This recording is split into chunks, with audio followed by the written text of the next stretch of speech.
నుంచి call cut చేసిన తర్వాత మళ్ళీ మీకు ఏమైనా టచ్ లోకి వచ్చారా? నాకేం చేయలేదు, ఫోన్ చేయలేదండి, చేయలేదు. కానీ ఈ ఈ కుక్కలు ఉంటారు కదా, మొరిగే కుక్కలు, ఇది బాగా మొరుగుతున్నాయి.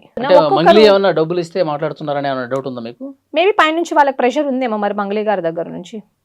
ఊరికే ఎవరు మాట్లాడతారండి ఇప్పుడు మీ గురించి నా గురించి ఊరికే మాట్లాడమంటే ఎవరు మాట్లాడతారు? మేబీ మీకు కూడా ఫోన్ చేసి మాట్లాడరా అని చెప్పి అడుగుతుంది కదా. యా, మీకు కూడా ఏమైనా ఆఫర్ చేశారా? లేదండి. ఇంకొకటి, ఎవరో ఆఫర్ చేస్తే నేను ఇక్కడి వరకు రాలేదు. ఇప్పటి వరకు మీరు ఎక్కడైనా కనుక్కోండి. టుడే నాకు ఈ క్రెడిబిలిటీ ఉందంటే మీరు నన్నే కాదు, నా గురించి నేను చెప్పుకోవడం కాదు, మీరు పక్కనున్న బీఆర్ఎస్ ఆఫీస్కి వెళ్ళి కనుక్కోండి, బీజేపీ ఆఫీస్కి వెళ్ళండి, సిపిఐ ఆఫీస్కి వెళ్ళండి, జాగృతి ఆఫీస్కి వెళ్ళండి. నార్మల్గా చెప్తున్నా. ఈవెన్ సంపత్ నాయక్ లాంటి వాళ్ళని కూడా అడగండి. ఎవరి దగ్గర నేను ఇప్పటి వరకు ₹1 తీసుకోలేదు. నేను ఏదైతే ఉందో నేను కేవలం ఇక్కడ వరకు ఉన్నానంటే ఫస్ట్ నా family, my friends, the media and my community. నా కమ్యూనిటీలో కొంతమంది నాకు సపోర్ట్ చేయరేమో అండి, ఎందుకంటే ఉంటారు కదా, ఇప్పుడు పాజిటివ్ ఉంటుంది, నెగిటివ్ ఉంటుంది, but the other people do support me. I even thank the media. I came today, I was here only because of media, my family and my friends. I really thank them. But never ever, Mangli నాకు offer చేసినా నేను తీసుకోను, నాకొద్దు కూడా. ఎవడో కష్టం చేసినా నాకు వద్దని, మంగ్లీ చేయకపోయినా వేరే వాళ్ళతో చేపిస్తారు కదా, అయినా నాకు వద్దండి. నీతి నిజాయితీ పట్లనే నేను బ్రతుకుతాను. మా నాన్నగారు మొన్న ఒక మాట అన్నారండి, ఎందుకు ఇందులో వెళ్తున్నావు, థ్రెటనింగ్ కాల్స్ వస్తే ఒక్కదాన్ని ఉంటావు, ఎవడన్నా ఏమన్నా చేస్తే ఏంది బెటా అని బాధపడ్డారు. మా అమ్మ అయితే వణుకుతుంది, ఏదైనా చేసేస్తారేమో, ఏమన్నా చేస్తారేమో, ఇంట్లోకి వెళ్ళి లాక్కొని వచ్చి కూడా కొడుతున్నారంట చాలా మందిని అని చెప్పేసి. I told only one thing, నలుగురు కోసం మంచిగా బతుకుతున్నప్పుడు నేను చచ్చిపోతే మీరు సంతోషంగా ఫీల్ అవ్వండి, అంతేగాని నా బిడ్డకి ఏదో అయిపోతుంది అని బాధపడకండి. ఈరోజు ఆ గిరిజన బిడ్డలు ఎవరైతే బయటకు వచ్చారో వాళ్ళు మాట్లాడలేకపోతున్నారండి, వాళ్ళకి మాటలు కూడా రావట్లేదు. ఎందుకంటే they got habituated to an environment out there, so they can't speak out. Okay, వాళ్ళు మాట్లాడలేరు మనలాగా. మీరు చూసారు ఎంత వాళ్ళు ఎంత షివర్ అవుతున్నారు అనేది అంతమంది జనాలను చూసి. సో వాళ్ళ తరపున మాట్లాడే వాయిసెస్ మనలాంటి వాళ్ళు డెఫినెట్గా ఉండాలి, మనం మాట్లాడాలి కూడా. Yeah sure, I'm voice of voiceless but with credibility, not without credibility. ఈరోజు కూడా నేను చెప్తున్నాను కదా, నా కమ్యూనిటీ నుంచి ముందుకు వచ్చి నాకు ఎవరైనా సహాయం చేస్తే కూడా నేను ఆలోచిస్తా.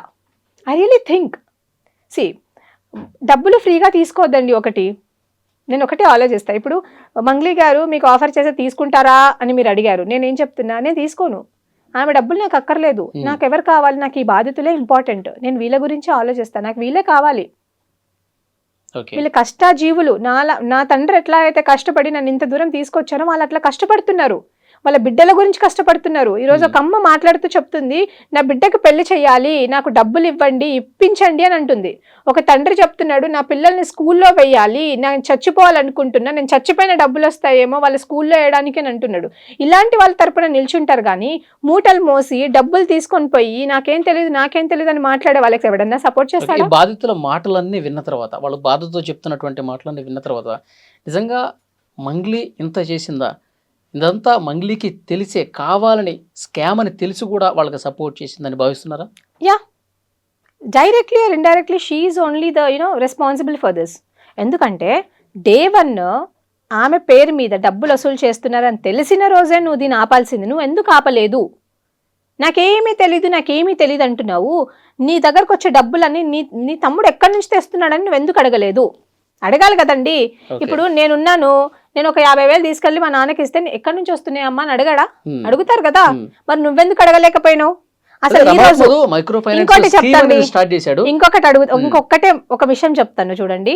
మంగ్లీ అనే పర్సన్ ఇంతకు ముందు ఆమె అన్నది కదా, నేను కష్టపడి పైకి వచ్చానని. ఇంతకు ముందు ఆమె ₹1000, ₹2000 ప్రోగ్రామ్ చేసుకునే వాళ్ళు. ఎప్పుడు 2015, 16, 17 వరకు ఆమె అట్లా, అంటే ఆమె లైఫ్ 15, 16 అప్పుడు కూడా ఆమె లైఫ్ అట్లాగే ఉంది. ఈ రోజు మంగ్లీ గారు కాస్ట్లీయెస్ట్ ₹1,00,00,000 ఉన్న కార్లలో తిరుగుతున్నారు, crores rupees కార్లలో తిరుగుతున్నారు. ఈ రోజు మంగ్లీ గారికి ఎట్లాగ ఇన్ని డబ్బులు ఎక్కడి నుంచి వచ్చినాయి? మిగతా సింగర్స్ ని కూడా మీరు కంపేర్ చేసి చూసుకోండి. మంగ్లీ గారికి బెంగళూరు అని చెప్పి, ఢిల్లీ అని చెప్పి, ముంబై అని చెప్పేసి ఇన్ని ప్లేసెస్ లో వాళ్ళు ప్రశాంతంగానే వాళ్ళ ల్యాండ్స్ ఉన్నాయి, వాళ్ళకి అన్ని ఉన్నాయి. ఈరోజు మంగ్లీ గారు ఓపెన్ గా మీడియా ముందుకు వచ్చి ఐటీ రిటర్న్స్ చూపిస్తారా? కడుతున్నారా? ఆమె చూపిస్తారా?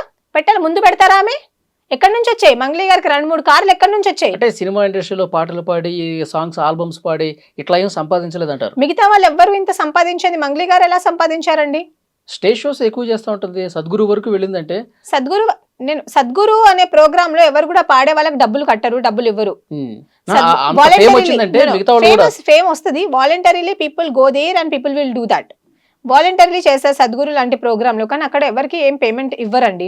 అక్కడ పేమెంట్ గురించి నేను మాట్లాడలా, ఆ ఫేమ్ వచ్చింది కాబట్టి మంగ్లీ అనే ఒక బ్యాండ్, మంగ్లీకి ఒక బ్యాండ్ ఉంటుంది. బ్యాండ్ అంటే కనీసం అందులో 10 మంది పనిచేయాలి, ఒక్కొక్కరికి కనీసం 30-40 వేలు శాలరీ ఇవ్వాలి, నెల జీతం ఇవ్వాలి, లేకపోతే 50 వేలు ఇవ్వాలి.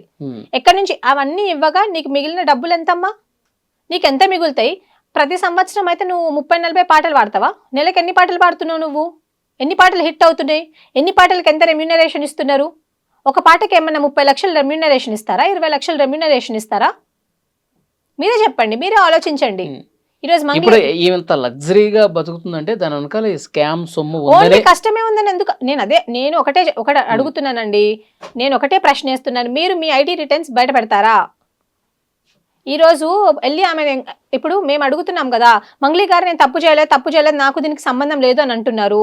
మరి మీరు సంబంధం లేదు అంటున్నారు, వీళ్ళేమో మీ తమ్ముడికే ఇచ్చాము డబ్బులు, ఆయన ఎవరైతే అసిస్టెంట్ అని ఉన్నారో ఇంకా నా మీద థ్రెట్ ఉంది, నన్ను చంపేద్దాం అనుకుంటున్నాను, నాకు భయం అవుతుంది, నన్ను మీరు కాపాడండి అని కూడా అంటున్నాడు ఆయన.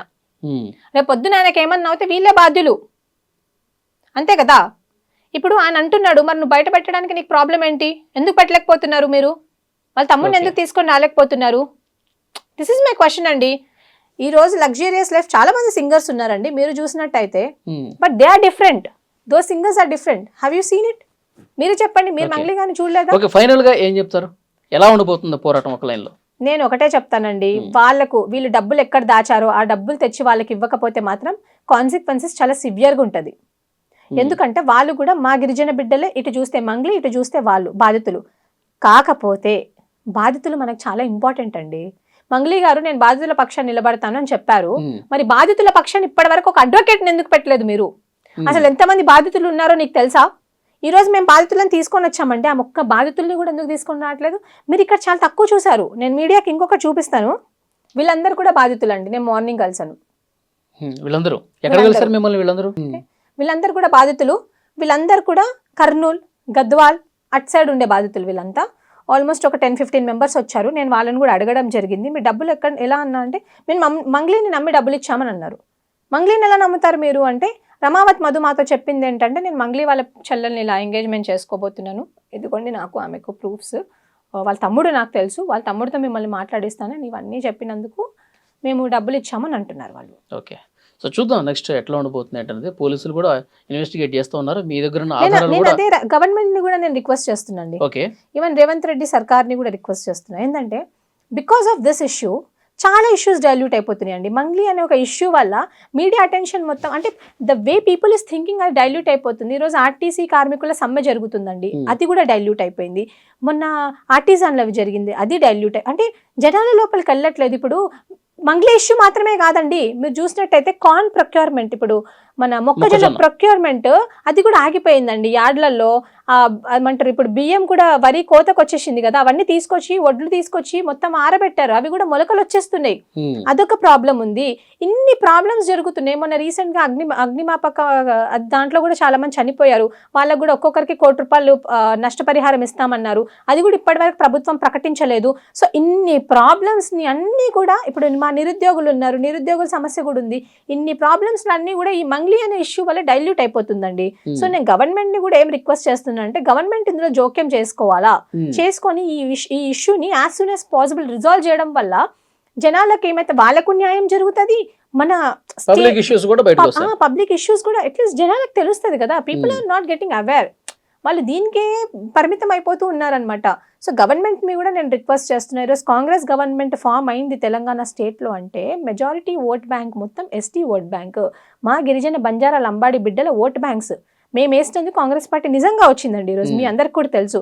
సో ఇలాంటి బిడ్డలు నష్టపోయారు. సో ఎవరైనా కానివ్వండి, ఎంత పెద్ద హస్తమైనా ఉండనివ్వండి, ప్రతి ఒక్కరికి శిక్ష పడాల్సిందే. వాళ్ళ డబ్బులు ఏవైతే ఉన్నాయో, వాళ్ళ రిటర్న్స్ ఏవైతే ఉన్నాయో, అవి వాళ్ళకి డెఫినెట్ గా దక్కాల్సిందే. నేను ఇది ఒక్కటి రిక్వెస్ట్ చేస్తున్నాను. చూద్దాం, ఆ విధంగా జరగాలని కోరుకుందాం. బాధితులు ఎట్టి పరిస్థితుల్లో వాళ్ళు చాలా నిరుపేదలు కాబట్టి వాళ్ళకి న్యాయం త్వరగా జరగాలని కోరుకుందాం. Thank you very much. ఈ వీడియో మీద తప్పకుండా మీ అభిప్రాయాన్ని కామెంట్ బాక్స్ లో తెలియజేయండి. And for more videos, please subscribe to iDream. Please subscribe to iDream. Please subscribe iDream. And please subscribe to iDream. For more videos, subscribe to iDream. Please like, share and subscribe to the channel. Congratulations, iDream. Subscribe to iDream. Subscribe to iDream. So subscribe to iDream Media. iDream की iDream team अंदर की huge congratulations. Please subscribe iDream Media. Please subscribe to iDream. Subscribe iDream. Please subscribe to iDream. iDream అంటే నా కళల channel subscribe చేసుకున్న నోరు తిరుగుతలేదు, మీరైతే గంట గుర్తు కొట్టండి. For more such videos, please subscribe to iDream. Subscribe to iDream. Please subscribe to iDream. Please subscribe iDream Media. Please do subscribe to iDream. Please subscribe to iDream Media. For best entertainment and information, please subscribe iDream. And don't forget to subscribe to iDream.